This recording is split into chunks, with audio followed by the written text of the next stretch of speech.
미국은 세계에서 표현의 자유를 가장 광범위하고 강력하게 보호하는 나라로 알려져 있지만 미국에서도 모든 표현의 자유를 누리는 것은 아닙니다. 폭력 선동, 실체 위협, 싸움을 거는 말은 미국에서도 불법입니다. 다른 사람의 사생활을 침해하거나 감정적 스트레스를 의도적으로 야기하거나 국가, 군사 기밀을 공개하는 것도 불법입니다. 차별과 직결되는 표현도 금지입니다. 식당에 유색인종 출입 금지라는 팻말을 걸어놓는다면 실제로 금지하는 결과로 직결되기 때문에 그 자체로 차별입니다. 이러한 혐오 표현에 대한 규제가 어떤 이유에서 만들어졌을까요?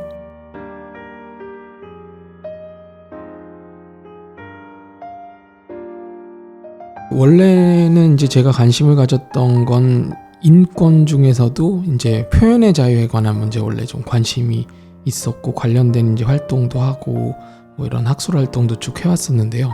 사실 이제 이 표현의 자유라는 게 무제한은 아니거든요. 어느 정도 이제 한계가 있을 수도 있고 또 표현의 자유에 예외가 있을 수도 있는데 이 혐오 표현이라는 게 이 표현의 자유 문제 중에서는 가장 뭐 예외적인 사안이라고도 할 수 있고 또 표현의 자유의 일종의 한계 영역이라고도 할 수 있어서 이제 처음에는 약간 좀 이론적인 관심이 더 컸죠. 원래 이제 학자들은 이렇게 한계 영역에 있는 문제를 다루는 게 되게 흥미있는 주제거든요. 어렵긴 하지만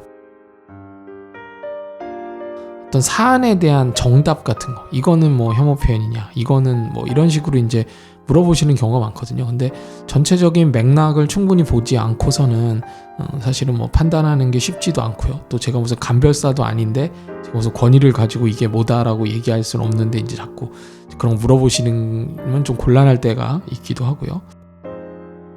표현의 수위로 보기보다는 그 말을 듣는 대상 집단이 그 사회에서 어떤 차별받고 있는 소수자 집단이냐, 이걸 가지고 이제 확인하는 것이 가장 혐오 표현이냐 아니냐를 이야기할 때 가장 좀 명확하게 구분할 수 있는 방법이 아닐까 합니다. 그래서 구체적인 예를 들면 흑인을 동물에 비유하는 것은 금기시 되어 있는 경우가 많습니다. 이미 차별을 받고 있는 집단인 경우가 대부분이기 때문에 이제 흑인을 동물에 비유하는 것은 아무리 좀 좋게 비유한 거라고 할지라도 그들의 뭐 스포츠적인 능력이나 이런 걸 찬양하기 위해서, 칭찬하기 위해서 말하는 것이라고 할지라도 뭐 예를 들어 흑마 같다 뭐 이런 말들 있잖아요. 그래도 굉장히 좀 조심스럽게 이야기해야 되는 거고 혐오 표현이 될 수 있는 반면에 백인은 뭐가 있죠?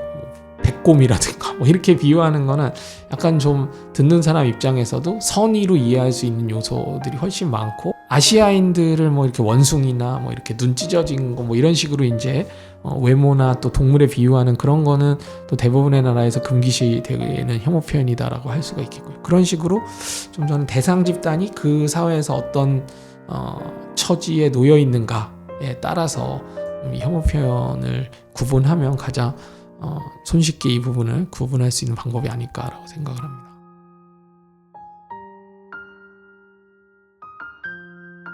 기본적으로 혐오 표현은 이 차별받는 소수자들을 보호하기 위해서 만든 개념이고요.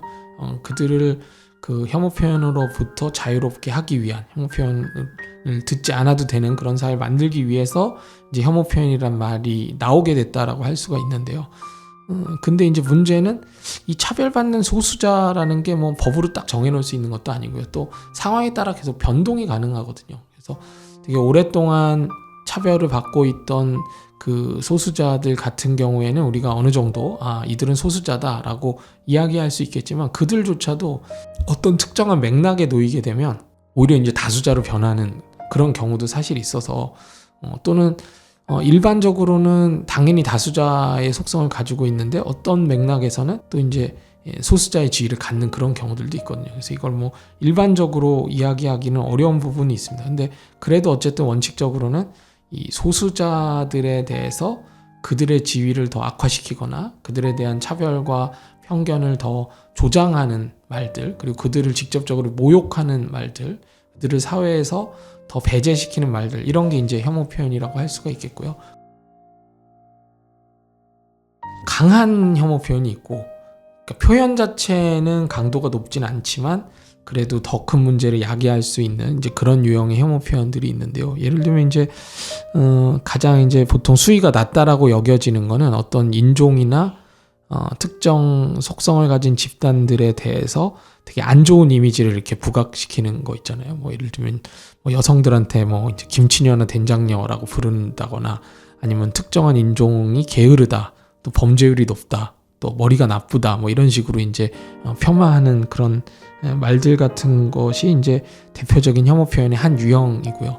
조금 이제 강한 버전으로 가면 어떤 집단이나 개인을 몰아내자거나 쫓아내자거나 또는 폭행을 가하자, 심지어는 죽이자, 이런 식의 이제 표현들을 하는 게 이제 가장 좀 강도가 높은 형태의 혐오 표현이라고 이야기를 할 수가 있을 것 같습니다.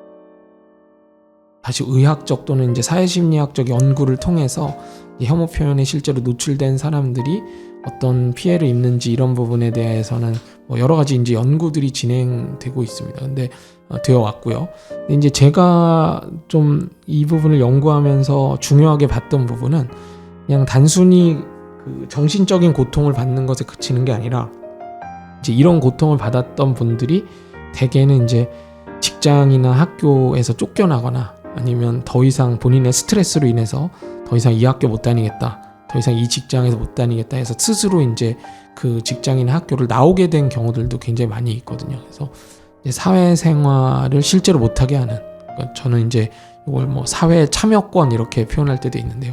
이 사회에 참여할 수 있는 권리 자체를 원천적으로 배제해 버린다는 점에서 이 혐오 표현의 해악이라는 게 생각보다는 굉장히 크다라는 점을 좀 우리가 염두에 두고 있어야 되지 않을까 싶습니다.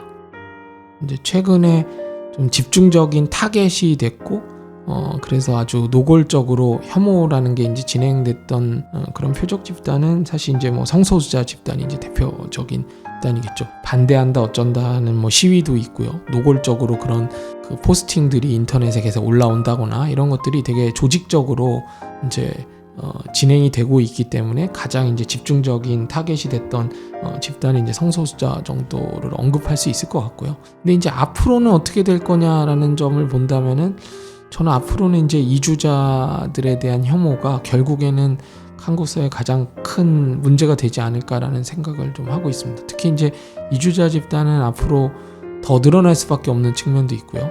거기다가 이분들이 대부분 투표권이 없다는 것도 사실 굉장히 큽니다. 사실 시민적 권리를 주장할 수 있는 가능성이 좀 한계가 있고, 또 정치인들 같은 경우에도 이들의 권리에 대해서는 다소 소극적으로 좀 이렇게 무시할 수 있는 요소들이 사실 투표권이 없기 때문에 있는 거거든요. 그래서 대책을 잘 세워놓지 않으면 앞으로 가장 심각한 한국 사회 문제로 대두되지 않을까라고 예상을 좀 하고 있습니다. 혐오 발언은 인종, 민족, 국적, 성별, 성적 지향 등의 속성을 갖는 소수자 집단이나 개인에게 그 속성을 이유로 가하는 차별 표현을 말합니다. 영국은 세계에서 가장 먼저 차별적 취급과 혐오 발언을 규제하는 차별금지법을 제정한 나라입니다. 2010년에는 각종 차별금지법을 통합하여 평등법을 제정했고 현재에 이르기까지 개정을 거듭하고 있으며 영연방 더 커먼웰스의 인종, 민족 차별철폐법의 모델이 되어 유럽연합의 차별철폐법제에도 영향을 미치고 있습니다.